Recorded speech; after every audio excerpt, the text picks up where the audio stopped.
Bonjour tout le monde, capsule sous forme de chronique aujourd'hui pour vous partager un état d'esprit, quelque chose qui m'interpelle depuis quelque temps. Et je suis tombée en lisant un livre, bien sûr, justement la réponse à cette interpellation, ou en tout cas des paroles qui vont dans le même sens. Donc, bien, je vais vous faire état de tout ça parce que je trouve ça absolument extraordinaire d'en prendre conscience. Je ne vais pas nécessairement revenir dans cette chronique sur le changement de dimension que nous ressentons et qui vibre de plus en plus en nous, parce que c'est une évidence et j'en fais souvent état auprès de vous.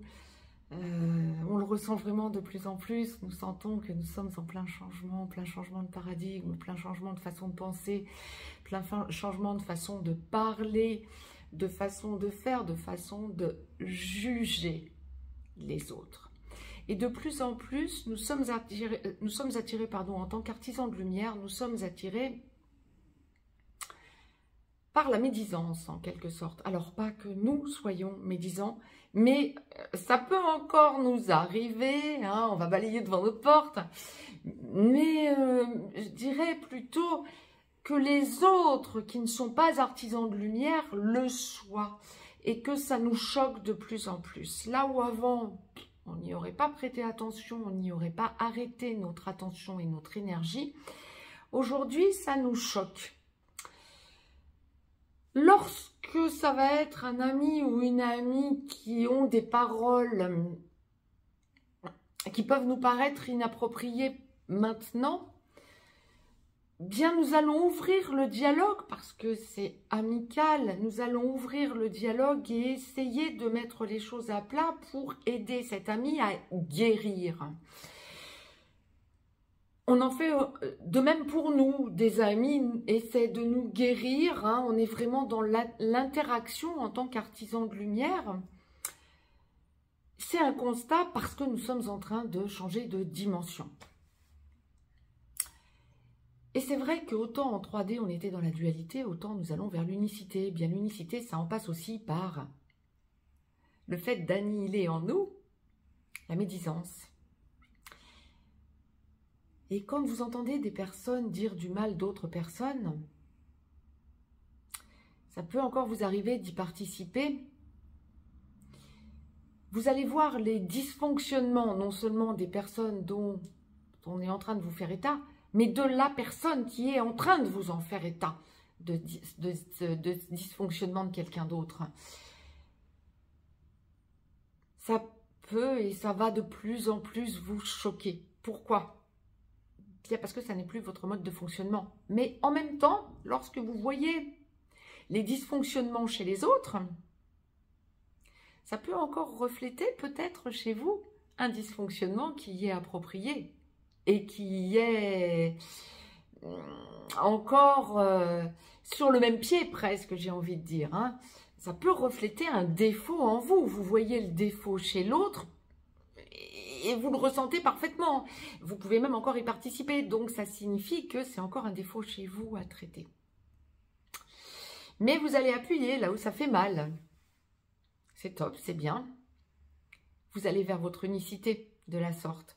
De même, la chose beaucoup plus positive, bien évidemment, ça va être que lorsque vous ressentez en analysant les choses, les qualités chez les autres. Il y a toutes les chances que ce soit des qualités que vous avez en vous. Sinon, ça n'aurait pas attiré votre attention. Peut-être, ça va être une qualité que vous n'osez pas encore développer ou qui vous met encore dans une espèce de doute par rapport à vous-même, d'être à la hauteur.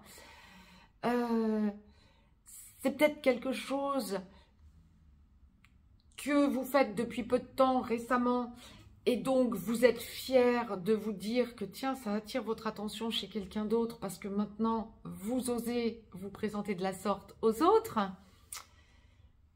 Ça peut être aussi une qualité que vous avez depuis, de toute façon les qualités et les défauts on les a toujours en soi, hein. Mais ça va peut-être être une qualité que vous développez plus exactement depuis longtemps maintenant Et elle attire votre attention chez l'autre, justement parce que c'est une qualité commune que vous avez et que ça vient un petit peu flatter votre ego. Ça peut aussi être ça. Mais en tout état de cause, il est super important, à mon sens, de prendre conscience de ces deux choses. Autant vous voyez les qualités chez les autres parce que ça reflète quelque chose que vous vibrez déjà en vous, à perfectionner encore ou quasi abouti. Vous voyez aussi les défauts chez les autres. Et si ça vous attire tout autant que les qualités chez les autres, ça va signifier que vous avez encore quelque chose à travailler sur ce défaut, vous. Autrement, ça ne vous touche plus. Vous ne voyez pas ça comme une qualité ou comme un défaut. La qualité, oui, vous la verrez toujours puisque c'est quelque chose de positif. Le défaut, vous ne le verrez plus s'il est totalement travaillé. Au contraire, vous direz à la personne votre façon de penser, très gentiment, hein, il n'y a aucune raison de s'énerver, mais pour tenter de la remettre sur le droit chemin. Artisans de lumière, nous sommes des semeurs de graines, nous sommes des éclaireurs, nous remettons notre travail et de remettre sur leur chemin les gens, les êtres vivants, j'allais vous dire les gens, pas que, les êtres vivants qui viennent à nous. Sur leur chemin de quoi? De lumière. Et donc je suis tombée, et c'était exactement ce que j'étais en train de penser, puis je prends un livre, je le lis, et je tombe sur ce passage, donc je vous l'ai mis de côté, je vous l'ai retenu de façon à vous le partager. Ensuite, je vous en dis plus. Se sentir responsable de notre propre bonheur nous mène naturellement à croire que nous sommes aussi et en même temps responsables du bonheur des autres. On pouvait lire inscrit sur un mur du camp d'Auschwitz « Je crois au soleil, même s'il ne brille pas.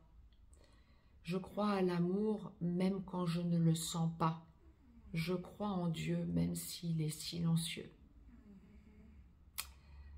Ce que tu pourrais rencontrer chez les autres de beau, de bien et d'émerveillant doit déjà exister en toi, sinon tu ne l'aurais pas pressenti et reconnu en eux. Et la même attitude vis-à-vis des défauts que tu pourrais découvrir chez les autres. Ils auraient peut-être aussi des racines en toi. Mais on n'arrache pas un défaut, pas plus qu'une plante. Sinon, déracinée, elle crèverait. Vos défauts, vous les garderez, mais travaillez. On la soigne, on l'élague, on la greffe. Il existe une façon de greffer les arbres qu'on appelle greffe par rapproche. Cela consiste à retirer un peu d'écorce des côtés inverses des deux branches et en les collant ensemble, elles se soudent et ne font plus qu'un. Ce sont parfois nos blessures réciproques qui nous permettent, en nous rapprochant, de ne plus faire qu'un par une cicatrisation commune. J'ai l'immense honneur de connaître un homme exceptionnel qui est le Père André-Marie. Un moine bénédictin hors du commun. Je ne suis pas en train de faire de la pub pour son livre, mais si vous voulez l'acheter, pourquoi pas. Mais c'est ce que j'étais en train de lire. C'est un des rares prêtres qui m'accepte tel que je suis, médium. Je n'ai pas le droit de communier parce que je suis médium. Pourquoi? Alors que je suis catholique, j'ai fait ma communion, j'ai été baptisée, j'ai fait ma communion. Je n'y ai pas le droit. Pourquoi? Parce que je crois en la réincarnation. Le Père André-Marie, il ne fait pas de différence. Il m'accueille comme il accueille d'autres médiums. Pourquoi? Parce qu'il voit nos qualités. Pas que nos défauts. Ça peut être un défaut d'être médium, pourquoi pas? J'accueille, j'accepte. J'avais envie de vous partager ça de façon à ce que vous sentiez, bien sûr, deux choses. Je souriais en vous lisant, bien sûr, la fin de l'extrait de ce livre. Parce que sans même s'en rendre compte,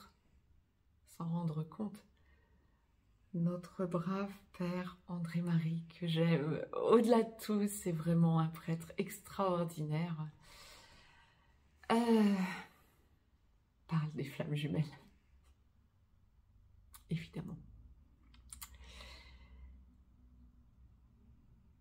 Pensez à ce qui est dit, n'hésitez pas à réécouter ce message. Mais en fait, nous allons vraiment dans les émotions, vers l'unicité et l'immense bonheur. Lâchez tout le négatif autour de vous. Observez les défauts des autres, si ça vous permet de travailler sur vous. Sinon, laissez-leur leurs défauts, peu importe. Tout le monde a des qualités. Tous les êtres vivants ont des qualités. Essayez de découvrir les qualités des gens et sentez que ça ose votre taux vibratoire. Si vous souhaitez me joindre pour une consultation privée, juste en dessous dans le descriptif, vous avez un lien. Vous avez un lien pour aller visiter le site perlevoyance.com. Vous avez un lien pour nous rejoindre sur le canal Telegram que je vous ai dédié, où on y parle de l'évolution mondiale. Le livre du père André-Marie, je vous le montre à nouveau. Je ne sais pas si vous le trouvez dans le commerce. Il l'édite à sa presse particulière, hein, au domaine de Croixeau. C'est pas loin d'Amiens. Si vous tapez atelier de la demeure à Croixeau, vous pourrez peut-être lui commander. Mais ce sont vraiment des livres exceptionnels. Je vous le mets en direct. Hein. Ce sont vraiment des livres exceptionnels qu'il publie, de pensées toutes plus pures les unes que les autres. Très très belle journée à toutes et à tous. Je vous embrasse. Que d'émotions.